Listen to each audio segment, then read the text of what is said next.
प्रिय मित्रों, स्वागत है आपका हमारे YouTube चैनल एस्ट्रो वंडर्स में। मित्रों, आजकल हम श्रीमद् भगवत गीता का पाठ कर रहे हैं, जिसमें हम 2 अध्याय गीता के पढ़ चुके हैं और आज हम गीता के तीसरे अध्याय को पढ़ेंगे, जिसमें 43 श्लोक हैं और जिसका नाम है कर्म योग और ज्ञान योग का भेद।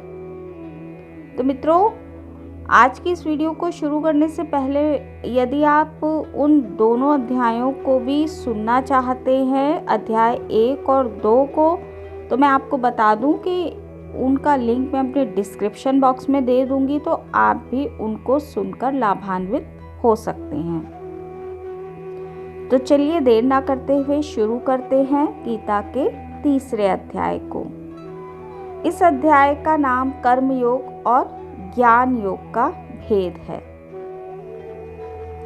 अर्जुन ने कहा, हे जनार्दन, हे केशव, यदि आप निष्काम कर्म मार्ग की अपेक्षा ज्ञान के मार्ग को श्रेष्ठ समझते हैं, तो फिर मुझे इस भयंकर युद्ध में क्यों लगाना चाहते हैं? आप अनेक अर्थ वाले शब्दों से मेरी बुद्धि को मोहित क्यों कर रहे हैं?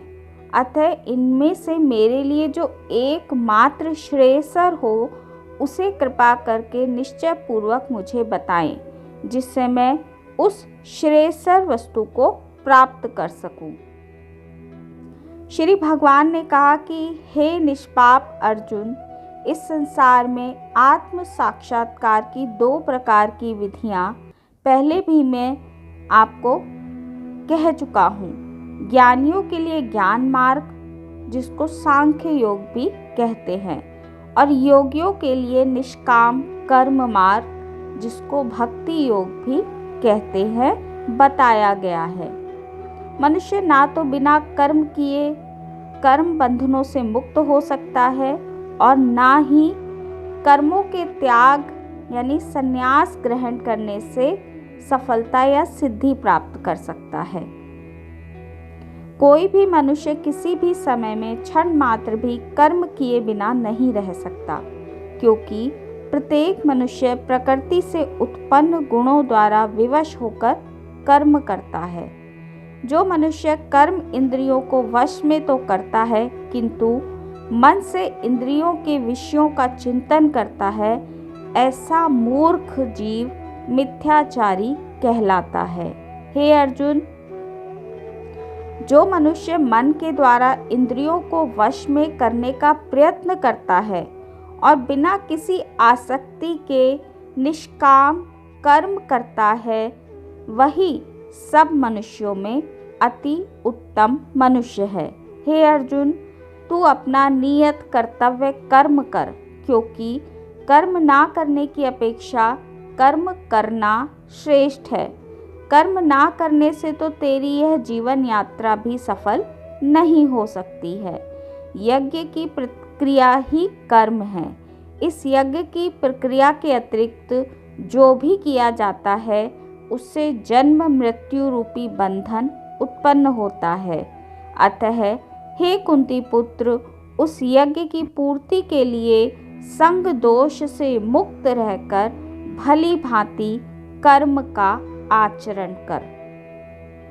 सृष्टि के प्रारंभ में प्रजापति ब्रह्मा ने यज्ञ सहित देवताओं और मनुष्यों को रचकर उनसे कहा कि तुम लोग इस यज्ञ के द्वारा सुख और समृद्धि को प्राप्त करो, और यह यज्ञ तुम लोगों की परमात्मा संबंधित कामना को पूरी करेगा।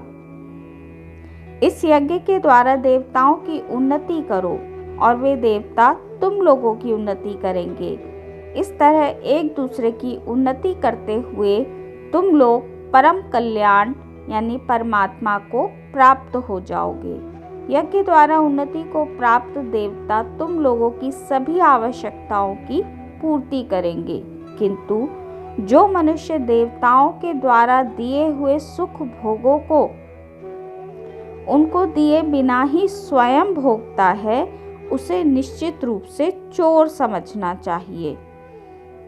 यज्ञ से बचे हुए अन्न को खाने वाले भक्त सब पापों से मुक्त हो जाते हैं, किंतु अन्य लोग जो अपने इंद्रिय सुख के लिए ही भोजन पकाते हैं वे तो पाप ही खाते हैं।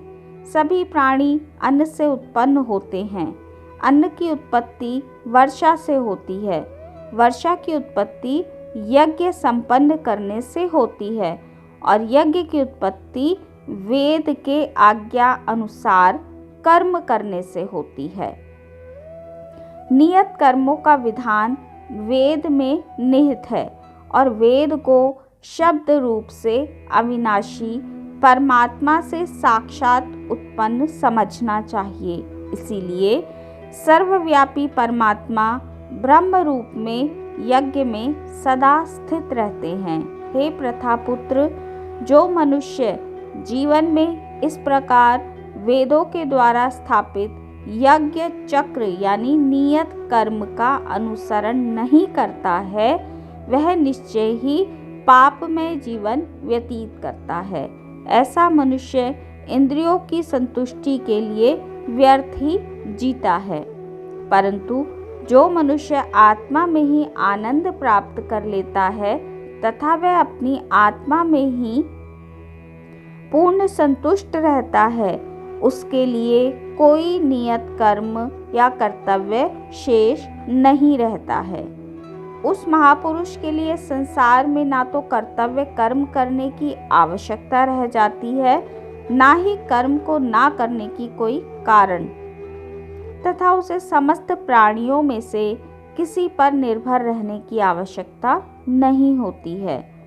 अतः कर्म फल में आसक्त हुए बिना मनुष्य को अपना कर्तव्य समझकर कर्म करते रहना चाहिए, क्योंकि अनासक्त भाव से निरंतर कर्तव्य कर्म करने से मनुष्य को एक दिन परमात्मा की प्राप्ति अवश्य होती है। राजा जनक जैसे अन्य मनुष्यों ने भी केवल कर्तव्य कर्म करके ही परम सिद्धि को प्राप्त किया। अतः संसार के हित का विचार करते हुए भी तेरे लिए कर्म करना ही उचित है। महापुरुष जो जो आचरण करता है, सामान्य मनुष्य भी उसी का अनुसरण करते हैं। वह श्रेष्ठ पुरुष जो कुछ आदर्श प्रस्तुत करता है, समस्त संसार भी उसी का अनुसरण करने लगता है। हे प्रथापुत्र, तीनों लोकों में मेरे लिए कोई भी कर्तव्य शेष नहीं है। ना ही किसी वस्तु का अभाव है, ना ही किसी वस्तु को प्राप्त करने की इच्छा है। फिर भी मैं कर्तव्य समझकर कर्म में सदैव लगा रहता हूँ। हे पार्थ, यदि मैं नियत कर्मों को सावधानी पूर्वक ना करूं, तो यह निश्चित है कि सभी मनुष्य मेरे ही मार्ग का अनुगमन करेंगे। इसीलिए यदि मैं कर्तव्य समझकर कर्म ना करूं, तो ये भी सभी लोग भ्रष्ट हो जाएंगे। तब मैं अवांछित सृष्टि की उत्पत्ति का कारण हो जाऊंगा और इस प्रकार समस्त प्राणियों को नष्ट करने वाला बन जाऊंगा। हे भरतवंशी, जिस प्रकार अज्ञानी मनुष्य फल की इच्छा से कार्य करते हैं, उसी प्रकार विद्वान मनुष्य को फल की इच्छा के बिना संसार के कल्याण के लिए कार्य करना चाहिए। विद्वान महापुरुष को चाहिए कि वह फल की इच्छा रखने वाले अज्ञानी मनुष्यों को कर्म करने से रोके नहीं, जिससे उनकी बुद्धि भ्रमित ना हो, बल्कि स्वयं कर्तव्य कर्म को भली प्रकार से करता हुआ उनसे भी भली भांति कर्तव्य कराते रहना चाहिए। जन्म से लेकर मृत्यु तक के सभी कर्म प्रकृति के गुणों के द्वारा संपन्न किए जाते हैं। अहंकार के प्रभाव से मोहग्रस्त होकर अज्ञानी मनुष्य स्वयं को कर्ता मानने लगता है। परंतु हे महाबाहु, परम तत्व को जानने वाला महापुरुष इंद्रियों को और इंद्रियों की क्रियाशीलता को प्रकृति के गुणों के द्वारा करता हुआ मानकर कभी उसमें आसक्त नहीं होता है। माया के प्रभाव से मोहग्रस्त हुए मनुष्य सांसारिक कर्मों के प्रति आसक्त होकर कर्म में लग जाते हैं। अतः पूर्ण ज्ञानी मनुष्य को चाहिए कि वह उन मंद बुद्धि वालों को विचलित ना करे। अतः हे अर्जुन, अपने सभी प्रकार के कर्तव्य कर्मों को मुझ में समर्पित करके पूर्ण आत्मज्ञान से युक्त होकर आशा, ममता और संताप का पूर्ण रूप से त्याग करके युद्ध कर। जो मनुष्य मेरे इन आदेशों का ईर्ष्या रहित होकर श्रद्धा पूर्वक अपना कर्तव्य समझकर नियमित रूप से पालन करते हैं, वे सभी कर्म फलों से बंधन से मुक्त हो जाते हैं। परंतु जो मनुष्य ईर्ष्यावश इन आदेशों का नियमित रूप से पालन नहीं करते हैं, उन्हें सभी प्रकार के ज्ञान से पूर्ण रूप से भ्रमित और सब ओर से नष्ट भ्रष्ट हुआ ही समझना चाहिए। सभी मनुष्य प्रकृति के गुणों के अधीन होकर ही कार्य करते हैं। यद्यपि तत्वदर्शी ज्ञानी भी प्रकृति के गुणों के अनुसार ही कार्य करते दिखाई देते हैं, तो फिर इसमें कोई किसी का निराकरण क्या कर सकता है। सभी इंद्रियां और इंद्रियों के विषयों के प्रति आसक्ति और विरक्ति नियमों के अधीन स्थित होती है। मनुष्य को इनके अधीन नहीं होना चाहिए, क्योंकि दोनों ही आत्म साक्षात्कार के पथ में अवरोध उत्पन्न करने वाले हैं। दूसरों के कर्तव्य को भली भांति अनुसरण करने की अपेक्षा अपना कर्तव्य पालन को दोषपूर्ण ढंग से करना भी अधिक कल्याणकारी होता है। दूसरे के कर्तव्य का अनुसरण करने से भय उत्पन्न होता है।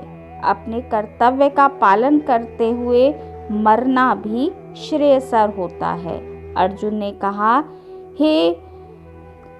हे कृष्ण, मनुष्य ना चाहते हुए भी किसी की प्रेरणा से पाप कर्म करता है। यद्यपि ऐसा लगता है कि उसे बलपूर्वक पाप कर्म के लिए प्रेरित किया जा रहा है। श्री भगवान ने कहा, इसका कारण रजोगुण से उत्पन्न होने वाले काम और वासना और क्रोध बड़े पापी हैं। तू इन्हें ही इस संसार में अग्नि के समान कभी ना तृप्त होने वाले महान शत्रु समझ। जिस प्रकार धुएं से अग्नि और धूल से दर्पण ढक जाता है तथा जिस प्रकार गर्भाशय से गर्भ ढका रहता है, ठीक उसी प्रकार कामनाओं से ज्ञान ढक जाता है। हे कुंती पुत्र, इस प्रकार शुद्ध चेतन स्वरूप जीवात्मा का ज्ञान कामना रूपी नित्य शत्रु के द्वारा ढका रहता है, जो कभी भी तुष्ट ना होने वाली अग्नि की तरह सदैव जलता रहता है। इंद्रियां, मन और बुद्धि कामनाओं के निवास स्थान होते हैं। इनके द्वारा कामनाएं ज्ञान को आच्छादित करके जीवात्माओं को मोहग्रस्त कर देती हैं।